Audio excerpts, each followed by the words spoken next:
It's so bad that his own allies, Democratic senators, are struggling to defend it, and in certain instances are not trying. Let's go and put this up on the screen.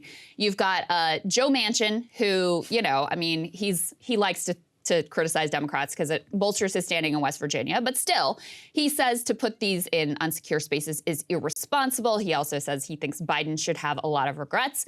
Perhaps even more noteworthy, though, is Senator Dick Durbin, who is more of just like a, sort of down the line partisan. He described this behavior and this situation with the classified documents as both outrageous and just unacceptable. So the White House really hasn't given their allies a fig leaf to hide behind. I'm not sure how they would even do that, to be honest with you, given the facts and the way that they keep coming out. And so you had multiple Democratic senators on the Sunday shows saying, hey, I can't defend this, and I'm really not even going to try. There is no defense. Zero, especially when they're all on the record against Trump. I mean, with Hillary, they always tried to do the same thing. They're like, oh, well, it was bad judgment, but it's not enough to get her charged with it. The facts of it are dead clear-cut. Again, I actually think they might be slightly worse for Biden because he was only the vice president. He wasn't even the president. And I think most people agree. In fact, we have polling to that degree. Let's go ahead and put this up there on the screen from Ipsos, which is that the document issue is both bad for Trump and for Biden. The American public views the Trump one as a more serious concern.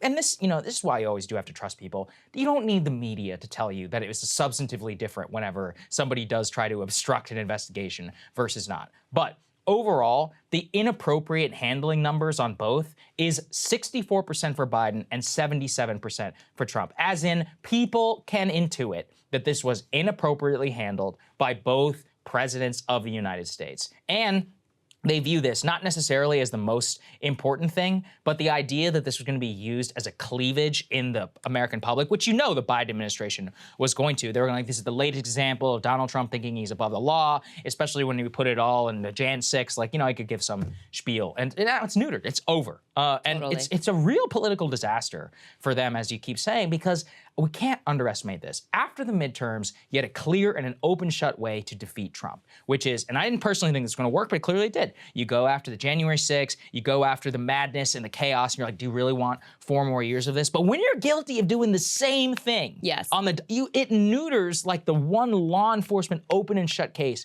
that you had against it, even if they do end up charging Trump. Because now the other side, they've got all the ammo that they could ever need in a real defense. This is so significant that I really think, in my personal estimation, it went from the chances of Trump getting indicted over this issue went from near certainty, 80%, to very unlikely. Yes. It just totally flipped on its head because of, the way the Justice Department will view this and the way that they will think that the American people will perceive it, given that the current president is guilty of the exact same thing.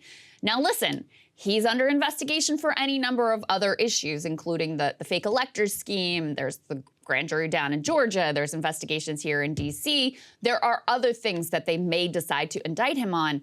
Those were always a little bit trickier, frankly, from a legal perspective. Now, that doesn't mean that it's not going to happen, but those were always more challenging cases to make, required more novel applications of the law, which is something that they really shy away from.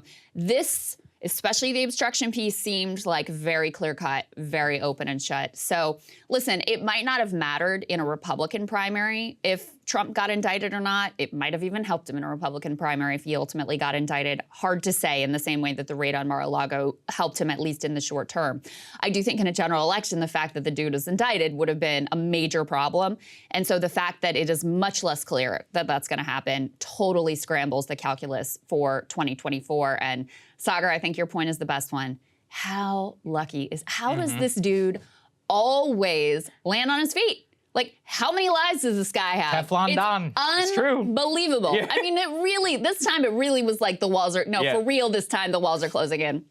Nope. I've heard it all before. Nope. Old Donnie, he always figures a way to wriggle out, even if it's not of his own God, estimation. the meme is still true, guys. Yeah, in a way, The meme is you got to still admire true. it. You're like, wow, what an incredible amount of luck bestowed on a human being, whoever that human being may be. Real, unreal. Hey guys, ready or not, 2024 is fully upon us now, and Saagar and I have been brainstorming ways that we can really up our game for this critical election. Yeah, we rely on our premium subs to expand our coverage, to add staff, to upgrade the studio. We just want to give you the best independent coverage of this election, which is possible. So if you can help us out, become a premium subscriber today, breakingpoints.com, or the link is down here in the description video. It really means the world to us, and if you like what we're all about, this is the best possible way to keep us 100% independent, working only for you.